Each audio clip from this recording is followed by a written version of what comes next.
Então agora vamos dar continuidade e eu vou te falar da parte mais importante da pensão. Para ter pensão tem que ter um dependente habilitado, e você geralmente vai estar assessorando alguém ali para habilitar um dependente para receber a pensão. O que você tem que pensar de dependente? Dependente, você já sabe como é que é aquela linha.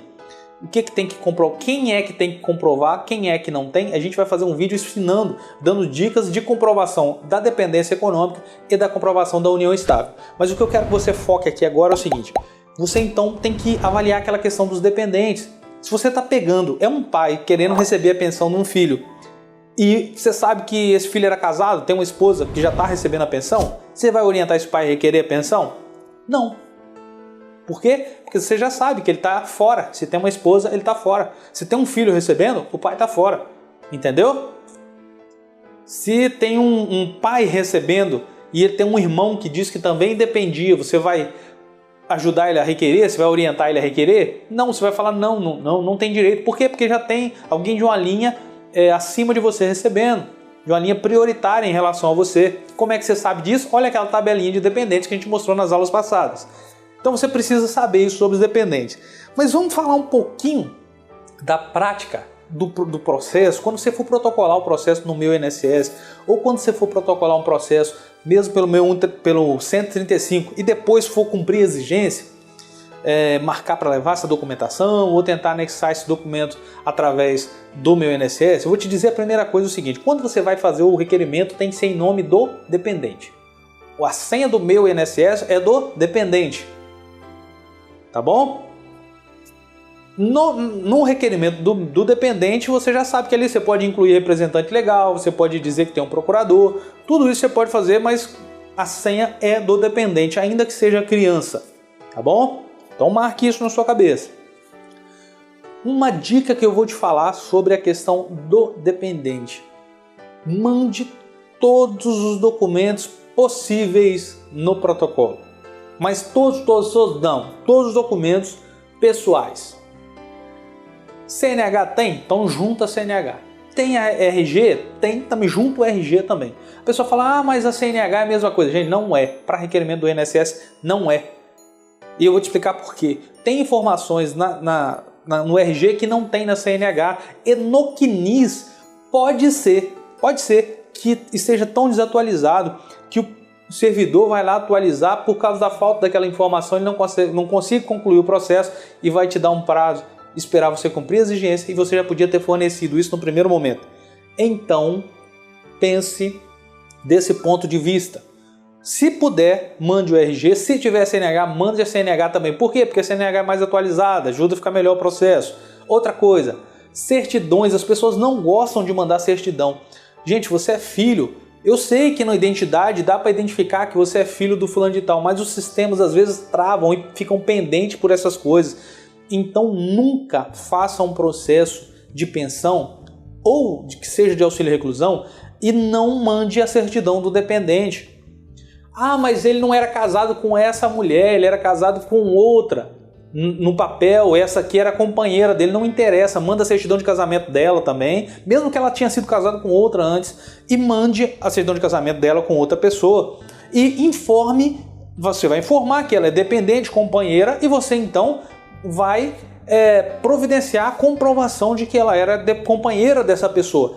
Mas de todas as formas, eu só quero que você coloque isso na sua cabeça: requereu pensão para todos os dependentes. Mande a identidade, o número do CPF você vai informar lá, não precisa do documento, e mande a certidão, tá bom? Mande a certidão, seja de casamento ou de nascimento de todos os dependentes, você vai informar e vai encaminhar a certidão. Isso dá muita volta aí de vinda por causa de certidão. Certidão é uma coisa que faz muita diferença para o CNIS ou para a pessoa que está atualizando os dados lá no sistema, tá bom? Então sempre mande, sempre envie, se for possível, envie a certidão da pessoa. Outra dica: a pessoa era casada e ela é companheira, a esposa está pedindo a pensão para o esposo, do esposo que faleceu, ou vice-versa, não interessa. O casamento foi em 1980, tem aquela certidãozinha de 1980, cara, você está fazendo o requerimento agora, não deixa fazer o requerimento só por isso, porque o requerimento tem que andar, né? Mas fez o requerimento hoje, já peça essa pessoa para providenciar uma segunda via. Ou pegue a procuração, você mesmo consegue ir no cartório, descubra onde foi, providencia, de alguma maneira providencia a segunda via da certidão. Se a segunda via da certidão for de longe, como eu disse, procure o cartório da sua cidade que eles podem te ajudar a providenciar a certidão. Providencie a certidão de casamento atualizada dessa pessoa. Pode ser que não peçam, mas pode ser que vão pedir e isso vai te atrasar. Então providencie isso hoje e assim que chegar, entre no meu INSS e junte esse anexo lá, porque faz diferença. Essa é uma daquelas dicas que só aqui você vai conseguir, porque eu tô te falando isso aí é no processo, isso adianta o processo, então faz, tá bom?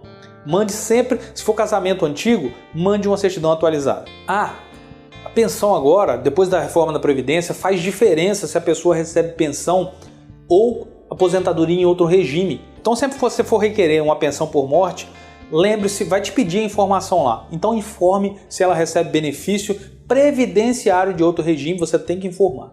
Mesmo que seja aposentadoria, que seja pensão, informe o valor. Nem sempre vai impactar no cálculo porque não é todo o benefício que gera o impacto. Mas se for pensão ou aposentadoria, informe. Vai requerer no INSS hoje e a pessoa recebe uma aposentadoria lá no regime próprio da prefeitura, então informe no seu requerimento que ela recebe esse benefício e o valor, desde quando começou, que isso vai ser necessário, vão te pedir a informação. Se no formulário, por exemplo, não ficar completo, você pode procurar e pesquisa na internet, ou eu, na verdade, vou anexar aqui, mas de repente, em algum momento, se esteja desatualizado, é o anexo 1 da portaria 450, que é a declaração de recebimento de pensão ou aposentadoria em outro regime. Junte esse documento também no processo para adiantar logo.